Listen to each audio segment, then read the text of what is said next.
ആഹാ, നീ ഇതുവരെ ഉറങ്ങിയില്ലേ? താനൊന്ന് പോടോ. ആ, ഞാനങ്ങ് പോയേക്കാം. ആ,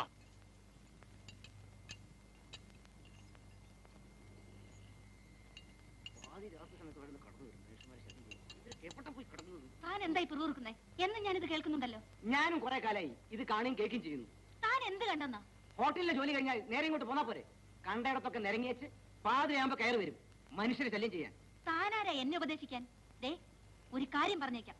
എനിക്ക് തോന്നുമ്പോ വരും, തോന്നുമ്പോ പോകും. തന്റെ ജോലി ഈ പടി അടക്കലും തുറക്കലും മാത്രം. എന്റെ ജോലി എന്താണെന്ന് എനിക്കറിയാം. പക്ഷെ ഒരു കാര്യം ഞാൻ പറഞ്ഞേക്കാം, ഒരു രാത്രി ഈ പടി തുറക്കില്ല.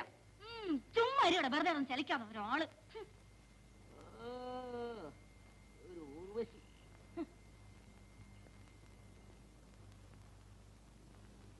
എന്തെത്ര ലേറ്റ് ആയത്? ഹോട്ടലിൽ ഒരുപാട് ജോലി ഉണ്ടായിരുന്നു. ഊണ് കഴിച്ചോ? നീയോ? കഴിച്ചു.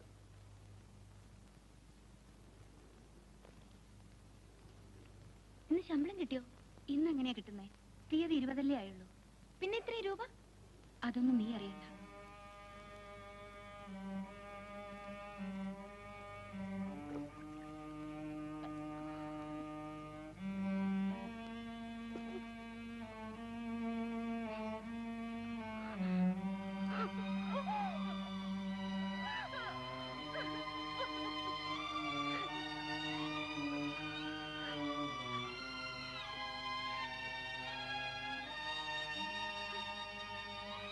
എന്താ?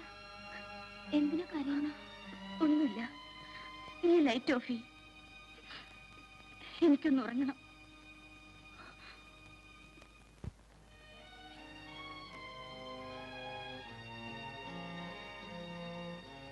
നല്ല പാട്ടായിരുന്നു. താങ്ക്സ്.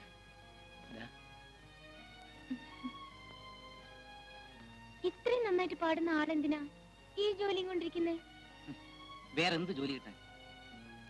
മലയാളം BA-ക്കാരന് കിട്ടാവുന്ന ഏറ്റവും നല്ല ജോലിയല്ലേ ഈ ഗേറ്റ് കീപ്പിംഗ്. ഞാൻ പോട്ടെ, സമയമായി.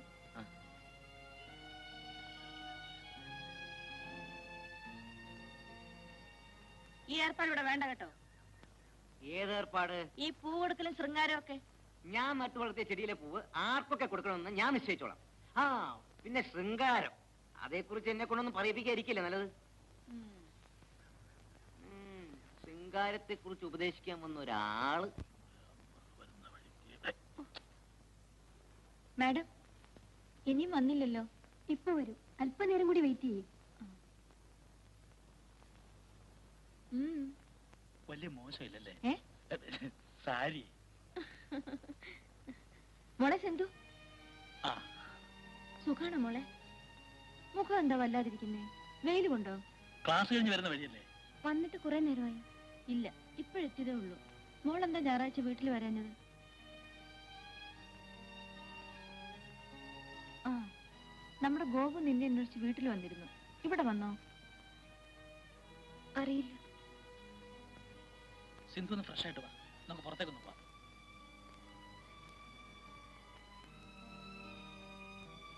അവൾ ഒരുപാട് മാറിപ്പോയി. പഴയ പ്രസരിപ്പും ചിരി ഒന്നുമില്ലല്ലേ? നമ്മൾ എവിടെയാ പോകുന്നെന്ന് പറഞ്ഞില്ലല്ലോ. അതൊക്കെ പിന്നെ പറയാം. നീ ഒന്ന് വേഗം റെഡിയാകും. ഞാനിന്ന് വീട്ടിൽ ചെല്ലാന്ന് പറഞ്ഞിരുന്നതാ. അടുത്ത ആഴ്ച പോയാ മതി. ചേച്ചിയും ചേട്ടനും വന്നേച്ച് പോയിട്ട് 2 ദിവസമല്ലേ ആയുള്ളൂ. നീ ഒന്ന് വേഗം വന്നേ, വാ.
കക്ഷിയെ മനസ്സിലായില്ലല്ലോ. എന്റെ ഇപ്പോഴത്തെ റൂംമേറ്റാ. അങ്ങോട്ടൊന്നും നോക്കണ്ട കേട്ടോ. ഞാൻ മുന്നോട്ട് നോക്കിയല്ലേ കാർ ഓടിക്കുന്നത്. കുട്ടിയുടെ പേരെന്താ? സിന്ധു. Beautiful name. സിന്ധു, ഗംഗ, ബ്രഹ്മപുത്ര, ത്രിവേണി. ത്രിവേണിയിലെ സംഗമം അല്ലേ?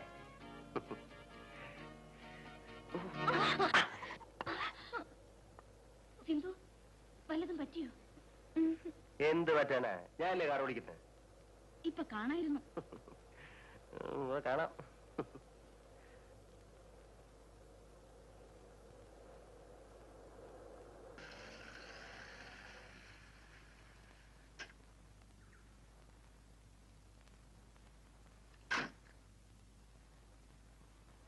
നമ്മൾ എന്തിനാ ഇവിടെ വന്ന്?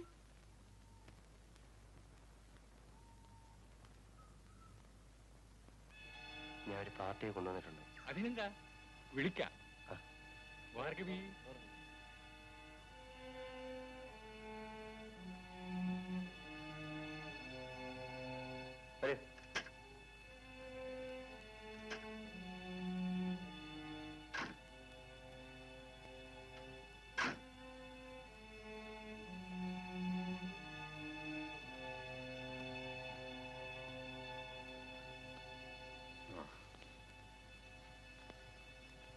വാ മോളെ.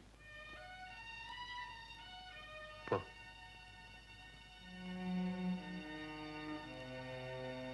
ഒന്നുമില്ല, പോ.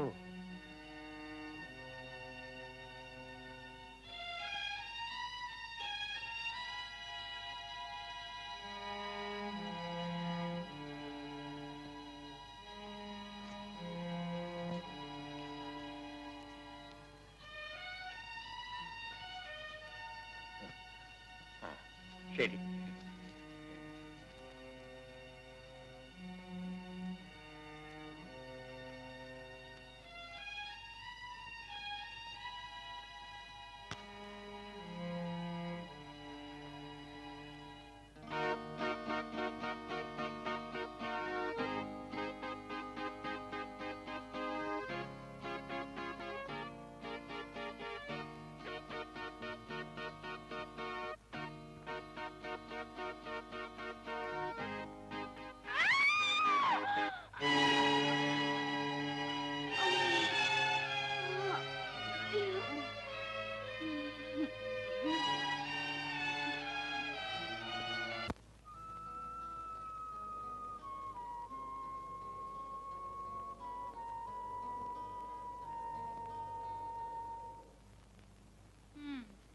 ഞാൻ സാധാരണ 1 മണിക്ക് ഊണ് കഴിക്കാറുള്ളതാ. ഇപ്പൊ മണി 2 കഴിഞ്ഞു. സിന്ധു വരുമെന്ന് വിചാരിച്ചു ചേച്ചി. സോറി മാഡം, ഇനി വെയിറ്റ് ചെയ്യണ്ട, ഊണ് കഴിച്ചോളൂ. ഇനിയിപ്പൊ അത്താഴം മതി എന്ന് വിചാരിച്ചു. അയ്യോ, അതെന്താ വിശക്കൂലേ? 1/2 മണിക്കൂറേ ആയിട്ടുള്ളൂ ഊണ് കഴിച്ചിട്ട്. അത് ശരി, അപ്പൊ അകത്താക്കിയല്ലേ. ഹോസ്റ്റലിലേക്ക് ഒന്ന് ഫോൺ ചെയ്ത് ചോദിച്ചാലോ? ഒറ്റയ്ക്ക് വരാനുള്ള മടിവുണ്ടാവും. എന്തെങ്കിലും കാരണം ഉണ്ടെങ്കിൽ ഹോസ്റ്റലിൽ നിന്ന് വിളിച്ചു പറയൂലേ? ടൗൺ അല്ലേ, വല്ല ബീച്ചിലോ പാർക്കിലോ എവിടെങ്കിലും ചുറ്റാൻ പോയി കാണും. സിന്ധു, നമ്മൾ എവിടെ പോയെന്നും എന്തൊക്കെ നടന്നെന്നും ആരോടും പറയരുത്. ആ മേത്രൻ കുത്തി കുത്തി ചോദിക്കും. പെട്ടെന്ന് തലകറങ്ങി വീണെന്ന് മാത്രം പറഞ്ഞാ മതി. അവിടെ നടന്നത് എന്താണെന്ന് എന്നോട് പോലും പറയില്ലല്ലേ? അതൊന്നും നീ അറിയാതിരിക്കുക നല്ലത്. സോഫി എന്തിനാ കരഞ്ഞത്? എന്നോടൊന്നും ചോദിക്കരുത്. ഞാൻ എന്ത് വെച്ചാലും ആരും ഒന്നും പറയില്ല.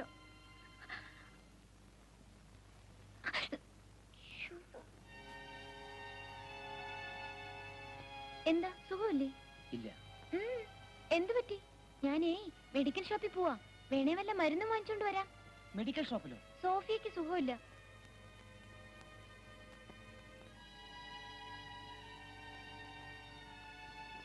എന്താ അവർക്ക് അസുഖം? അതൊന്നും എനിക്കറിയില്ല. ആരോടും ഒന്നും പറയരുതെന്നാ സോഫിയ പറഞ്ഞിരിക്കുന്നേ. ഇന്നലെ നിങ്ങൾ ഒന്നിച്ച് എവിടെയാ പോയത്?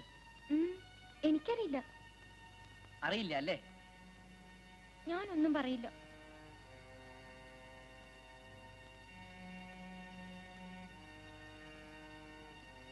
കുട്ടി, നീ വളരെ ചെറുപ്പമാണ്. നിനക്കറിയാൻ പാടില്ലാത്ത പലതുമാ ഇവിടെ നടക്കുന്നത്. നീ